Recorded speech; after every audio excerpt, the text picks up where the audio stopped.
Hey everyone, Kane here, and welcome to another video of Art of Conquest. In this one, we will talk about city sieging and how it has become pretty easy. I think it has become pretty easy a couple of updates ago whenever they released literature, but with the prisms and all that kind of stuff, pretty much you are sort of able to siege people even like 10 million core above you. Of course, formations are dependent on what they have.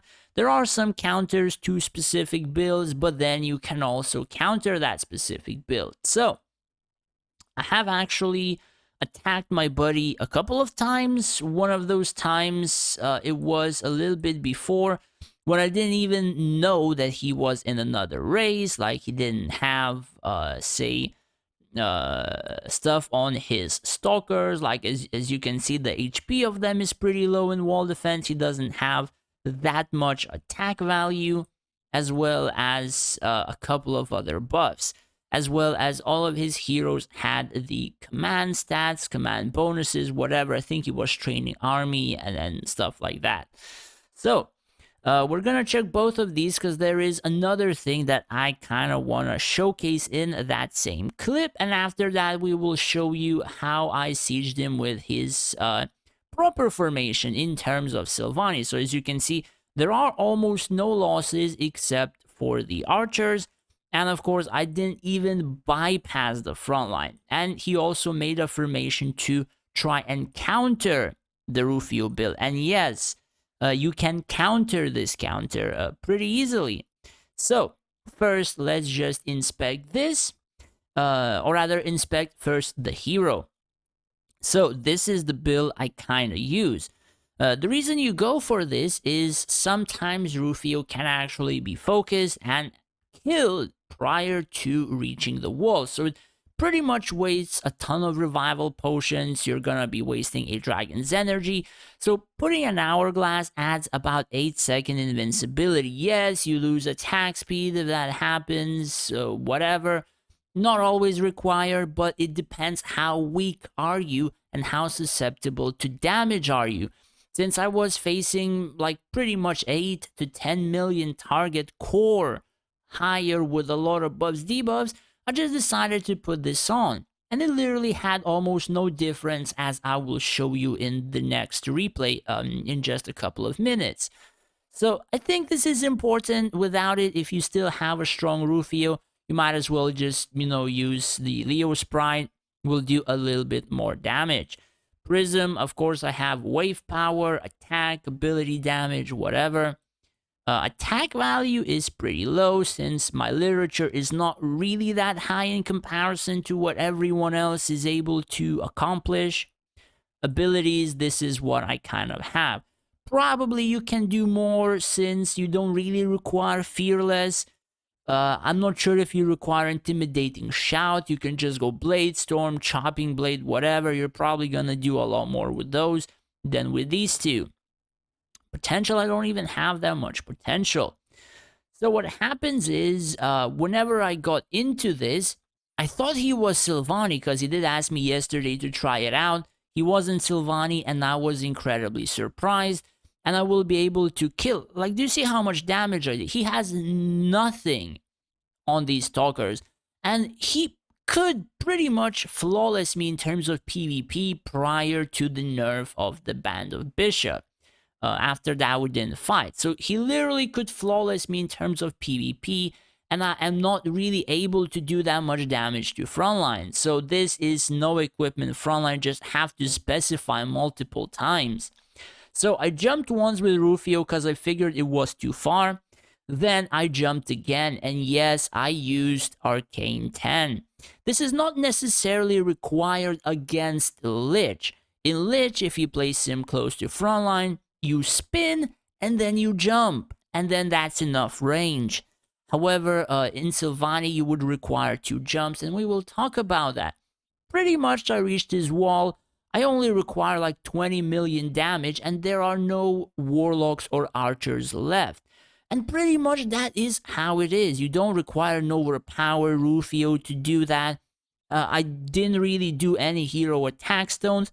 This is just pretty much my PvP build swapped into silver skeletons. Of course, this army is not really that army, but I have to let you know, this is the Rufio damage to the wall defense. Specific DPS can kind of one-shot it. Rufio does have, like, damage, I suppose, a damage prism. But check what the bear will do with his blue dragon ability. That surprised me to the point I thought I was gonna send my buddy to capital. If the bear actually fired the dragon sideways. So, it's kind of waiting. It's still waiting. Look at the damage. Boom! Like 200 million damage with one dragon, obliterated one wall. Thing is, if he would have sent this dragon probably like straight up, like alongside the wall, I would have probably sent him to capital instantly. And that's how it would have gone. So Rufio necessarily doesn't do that much damage, but you can teleport him to the wall defense, and look, 160 million damage hitting the main building and the tower. Like, if he would have done it literally alongside the wall, instant capital. Like, I would have not needed to do anything else, and just, you know, do a Kitano plus like the bear, and he can just one shot like 200, 300. You can do a couple of times and just, you know, send Rufio to preserve your resources. At this point in time, I literally tried to wall off my bear from friggin' reaching this wall defense. At the same time, I recall all my frontline to just make sure I don't send him to capital, because again, I didn't really know he swapped to Lich. I just decided to attack him because he asked me to a few hours back, or like yesterday. Then I spoke to him, then he swapped to his real formation. So what I did here is I checked his formation, and you always attack the strongest guy to check his formation to find the weakest link. So in terms of what he has in this, right, he has a counter to a Rufio formation. So the counter is you cannot spin through the Sylvani trees, right? So if you jump here, the worms will stay close to the wall.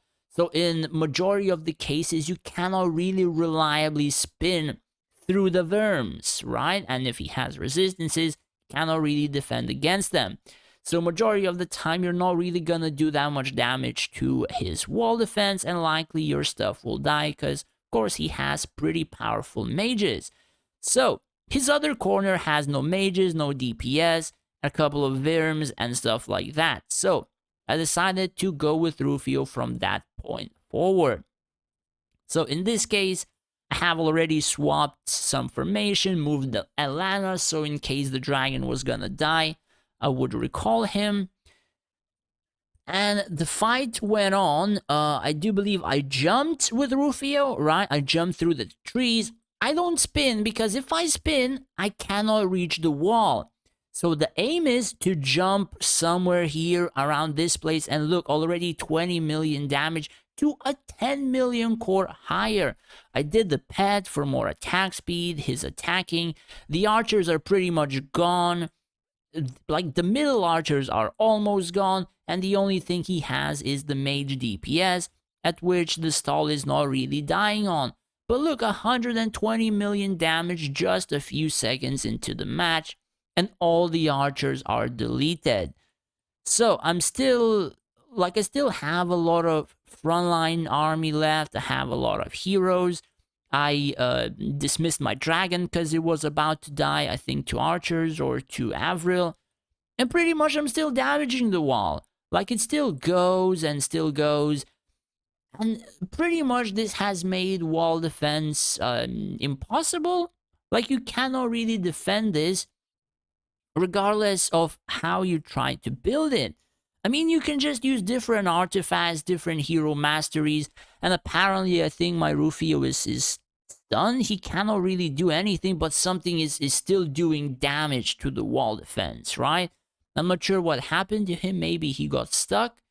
But as you can see, the only damage he required to do was friggin' 2.8 million, right? Or rather 2.8 billion, and he did like, I don't know, like 200 million wall HP or whatever. So, in terms of the core power and stuff like that, I mean, I don't think it matters. Now, the thing is, yes, if he has used archers, would I still be able to send him to the capital?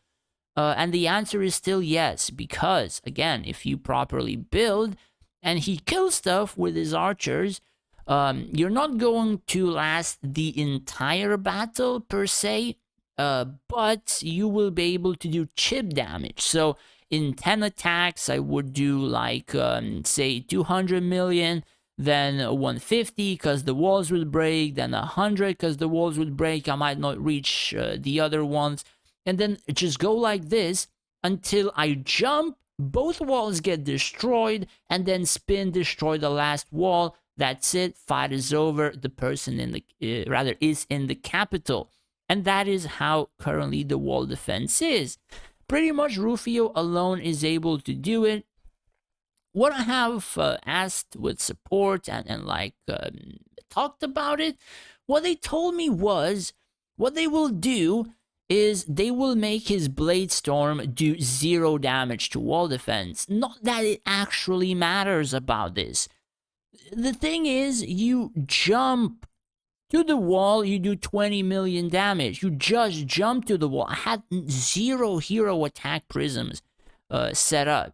So if I would change this value to 250 million, probably I would do like 30, 40, 50, 60 million damage to the wall just from the jump. Yes, my frontline army heroes would die instantly, but I could just get this amount of damage constantly, let alone changing abilities with chopping blade and whatever, and still do a ton of damage with basic attack. Like, you don't really require to just do that with chopping, the Blade Storm.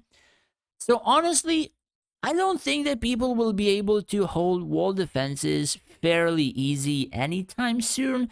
I mean, so long as like I attacked him in a formation that was meant to counter Rufio without Hourglass, without Arcane 10, and that thing is easily like uncounterable. Like, you cannot do anything to stop the Rufio from actually not reaching the wall. He will still reach it.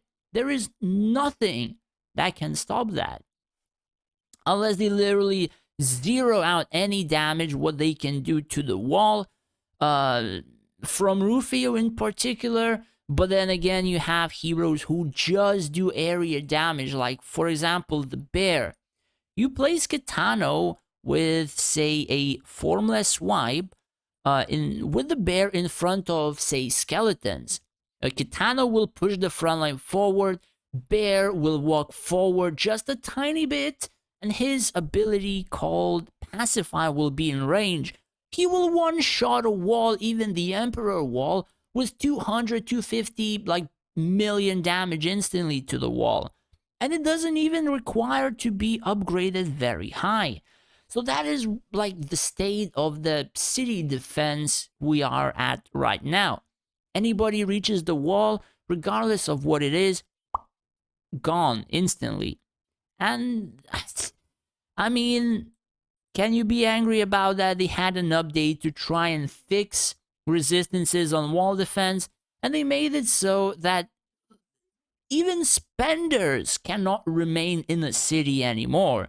People, like free-to-play people, maybe not, but small spenders can actually send like very high spenders to capital. Like, if somebody is like 10 million core above me, I am farming events. I'm ranking like pretty high.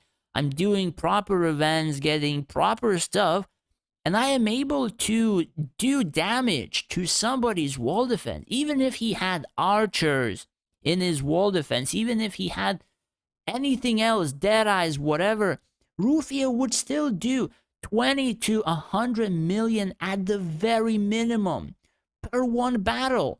So this is a case of attacking enough times to pretty much just send him to capital just through having the Hourglass and the double jump. So it's Honestly, it's kind of a nuisance what the sieging, the PvP, the city war has actually become. I mean, I would want to see changed back that people have to kill your wall defense, to actually beat you. Cause like if they don't, I mean, Band of Bishop was actually incredibly nerfed. So you can actually kill Frontline if you can kill Frontline.